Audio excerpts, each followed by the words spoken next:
Dear students, if you really wish to score well in your history optional, you must have very good conceptual clarity either in paper 1 or paper 2. And most important thing is you must have passion, you must have love for history. History is story, it's learning of the story, and that is from exam point of view. Now build up the conceptual clarity, know the historiography, know the observations and opinions by different historians, analyze the positive negative aspects of various events in the history, and develop your own way of presentation, your own way of answer writing. Your answer should have a good presentation, good structure, good content, and that is as per demand of the question. If you meet this criteria, you definitely will score 300 plus in your history optional. History optional, let me tell you, this is one of the easiest optional for your UPSC civil service mains examination. One of the easiest, provided you adopt a very good strategy of preparing for or preparing of history. Okay, of course, strategy is subjective. Every person has own strategy of preparing their optionals. And our strategy is so simple, it's just enjoying the syllabus and learning it and implementing it into our answer writing. Okay, and this is our scoring 300 plus series, answer writing series. That is a question, a 10 marker question. Question was impact of this British government. Impact of British government on Indians. Impact of British government on Indians essentially meant impact on villages. That was a question UPSC asked. Impact of British administration or impact of this British government on Indians or on Indian people essentially meant impact of government on village.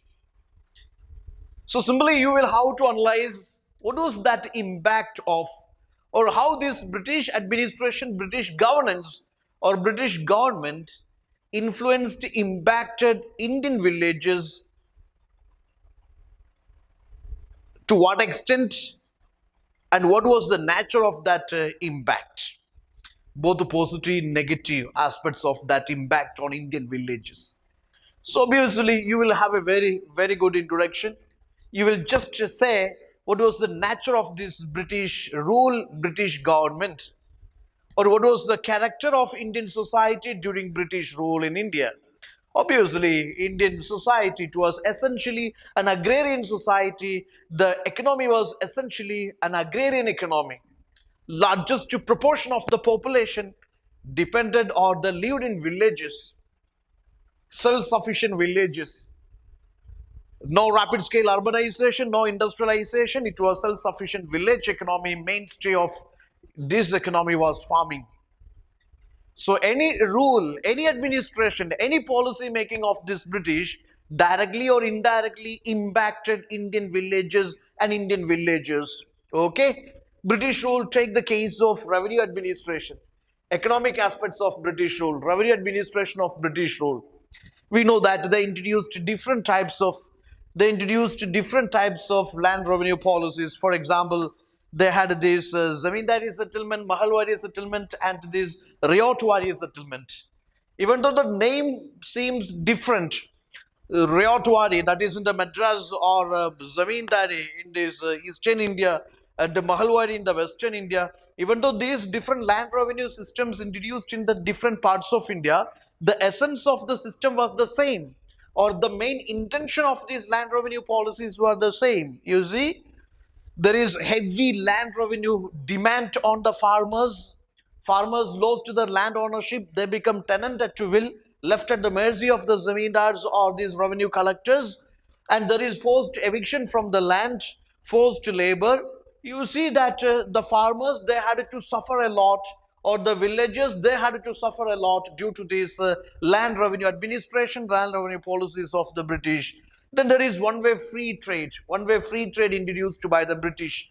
One-way free trade, we have seen Charter Act 1813 and so many things. Okay. So there are constitutional reforms, economic reforms, or commercial reforms introduced to one-way free trade, resulting in the destruction of Indian industries. Indian handicraft industries destroyed. One-way free trade, it enabled like a dumping of the British goods into Indian markets, exporting of Indian raw material for cheaper prices, and importing of the British finished goods. Okay, resulting in the destruction of Indian handicraft industries, overcrowding of this Indian agriculture. Large people, large number of artisans and these craft workers, they lost their jobs, traditional jobs, and the return to agriculture. There is overcrowding of agriculture, reduction in these per capita income, etc. Then there is intrusion by money lenders because of the British defective land revenue policies. Money lenders occupied the scene. Okay, money lenders started, yes, giving these money on interest. Then there is rural indebtedness, rural debt burden on the farmers. Then drain of the wealth in multiple forms. We have seen paying interest to capital, or it is in the form of the salaries, pensions, and these what is called stakeholders, share to stakeholders, dividends to stakeholders. In multiple ways, they drained this wealth out of the nation, and resulting in this uprooting of Indian self-sufficient economy. Village economy is almost collapsed, agrarian economy is collapsed, and this what is called the small scale handicraft industry is collapsed. Okay, commercialization of agriculture, forced cultivation of cash crops instead of food crops, then introduction of railway. All these resulted directly, railway introduction, simply imagine, the manufacturers are able to come to even remotest areas and collect these raw material in bulk quantity. They can sell their finished products even in the remotest villages. So obviously it destroyed this balancing system of these village economies. Judiciary, manipulation of this new judiciary administrative machinery by this new class of landlords, feudal lords, and money lenders, which further crushed the backbone of these villages. Okay, even different social sections suffered from the British laws. British military laws are there, social laws are there, revenue laws are there, even Indian sepoys also from these you see Meerut. Large scale of the sepoys participated in 1857 revolt, because even these a British administrative economic policies, you imagine that Oudh, for example, different things are there. Sepoys were actually, they were farmers in uniform. They were the biggest representation of the Indian farmers. Their father or their mother or their brother or their sibling, somebody at home is a farmer. He himself is a farmer. So whatever the farmer laws or whatever these policy implementation on the villages and land revenue policies on villages or farmers, it directly, indirectly affected these sepoys, and its best reflection was their anger reflected in the 1857 revolt. They fought against British. Okay. At the same time, you should also have an analysis on its positive sides. Don't only focus on its negative aspects, focus on the positive sides also. Obviously, British government, it impacted positively on the villages. For example, the introduction of railway or codification of the law, centralization of administration, resulting in isolation of the villages and integration of the villages, integration of rural areas with urban areas, ultimately promoting national consciousness among these rural people. Then social reforms, many of the British policies, British administrative policies, educational reforms, legislative reforms, or maybe many reforms, resulting in this initiation of social reforms. Okay, so the Abolition Act is there, Child Marriage Abolition Act is there, Widow Remarriage Act is there. So many women education, so many social reforms initiated. Renaissance, Indian Renaissance, intellectual Renaissance is also largely responsible. It's also largely because of that British codification of the law, introduction of the Western education, etc. Then legal protections for the vulnerables and minorities. To some extent, we shall say that it is also because of British governance. Then rise of capitalism, small handicraft industries collapsed. Later on, what happened, it paved way for the next round industrial revolution, demand for industrial revolution, thereby the generation of Indian capitalism. Okay, also it is leaving the path for that path open for that next round urbanization. Okay, So all these positive aspects also you can bring into the answer. In the conclusion, you can conclude with what were the positive aspects of the legacy of this impact of that British government, or how that legacy is continued in the independent India in the 21st century. Okay, that way you can end up conclude the answer. So these are points you have to bring into your answer depending on its word limit. Sometimes it may be 150 or 250, 10 marker, 15 marker. Based on that, you can include these points. Okay, so the core points must be there in your answer. Answer writing is always an art. You practice, practice, practice, practice like anything. This is what I would like to say. Okay, answer writing cannot be developed overnight. Regularly you practice answer writing. Initially, first, second, third, fourth, fifth, sixth, seventh, eighth, ninth, 10th, first 10 answers. Up to 10 answers, you may feel that you are a big fool in this answer writing, or you don't know anything.